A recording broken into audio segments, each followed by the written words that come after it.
Hello there, we are in the Plumline showroom and today we're going to be showing you how to replace a cartridge on a kitchen mixer. Here are some of our range and they're all very similar setup, so we're just going to choose one and go ahead and replace the cartridge, or at least in this case we're just going to remove the cartridge and place it back in again just for the sake of the exercise. So the first thing we need to do is to check to see how the handle is held on. In this particular case, this small part of the handle screws off, and then you've got a grub screw in here which dubs as the mount for this actual handle piece here. So if you undid this here, the handle should come off, the main body of it. If it's an M5 grub screw, it requires a 2.5mm Allen key. So that's it there, and you can see it running right through. So we're going to put this one back on now and do it up tight. Okay, and so that just tightens up hand tight.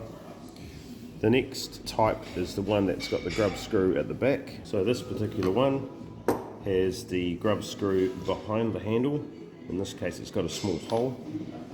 This one here is a M4 grub screw, which takes a 2mm Allen key. So you've got a Allen key and you've got to find the hole with your finger if you can't see it. Now in this particular case I'm going to remove the mixer itself from the bench just to show you how the grub screw cover comes out. So as you can see here, there's a grub screw cover just right here. So in this particular case we may need a knife. Hopefully the light is good enough for us to be able to see what we're doing. Very carefully removed with a knife. If you can get it out far enough, then you can remove it with your fingernails. There we go. Right, I'm going to put this back in the bench now so we can show you how to do it on the bench. So there's our little grub screw cover, and like I say, this is a M4 grub screw, so it will need a 2mm Allen key. And again, if I tip that up to show you, you just have to insert the Allen key right up to where the grub screw head is and turn it around. This will release the handle. You can see here the grub screw, and it tightens onto that handle, onto the cartridge spigot. So the next step is to remove this dress ring which covers the cartridge nut. So that just comes out like so.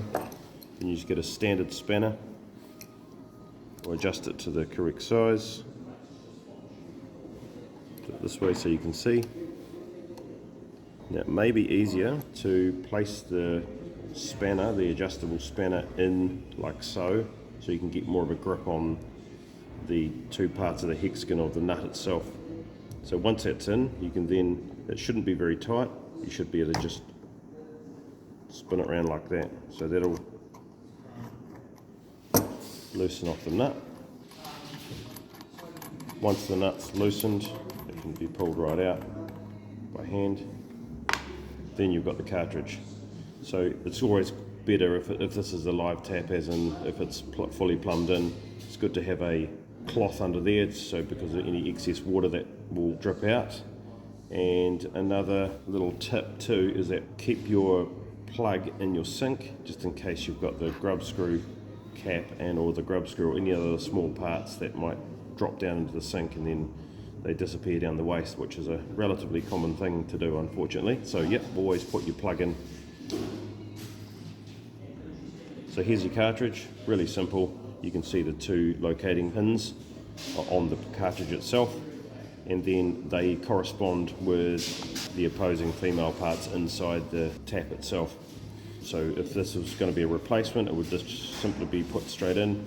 You put your finger in there just to double check to make sure that there's no loose or foreign parts, anything that's going to make this leak, because that seals on this flat face, this gasket here. So you put that back in, and you can, if you're not sure where to put it, it will only go in one place. So if I put that there, it's not the right place, so you just keep on turning it around and pushing in carefully until, there you go, it just slots in. So that should stay in there while we put the nut back on. Another little tip is that you can hold that in there with your forefinger of one hand and then screw this around like so with the other hand. So it just means that you're holding it in so it's not dislodging from those locating pins. So once it gets up to a certain point, you can then use your spanner. It requires firm pressure to do it up. Please do not over tighten. So once you've done it up to firm, and then you'll need a bit of a tweak, probably about 1/8 of a turn, about like so. Please don't do this over tight. At this point, it would be recommended to turn the water back on if you've got stop taps underneath the bench, or if you have to go out to the garden and turn your water toby back on. Come back and have a look. Watch for about 30 seconds, a minute, just make sure there's nothing that's leaking out here and everything's okay. Once you're happy with that, the dust cap or the dress ring can go back on. Okay, and then we're ready to put our handle back on. So first what you do is you do a test fit, and you go, yes, that's where we want it. Right, and then once we have got the handle back on, all we need to do is to tighten up the grub screw, hold the handle on firmly, and then locate the Allen key into the grub screw, turn it round nice and tight, not too tight, and we're good to go. Place your grub screw cap back into the hole, make sure it's nice and firm in there, otherwise it'll drop out, and then you can then test it, make sure it's all working fine, and then you're done. That's one cartridge replaced in a kitchen mixer. Thanks for watching.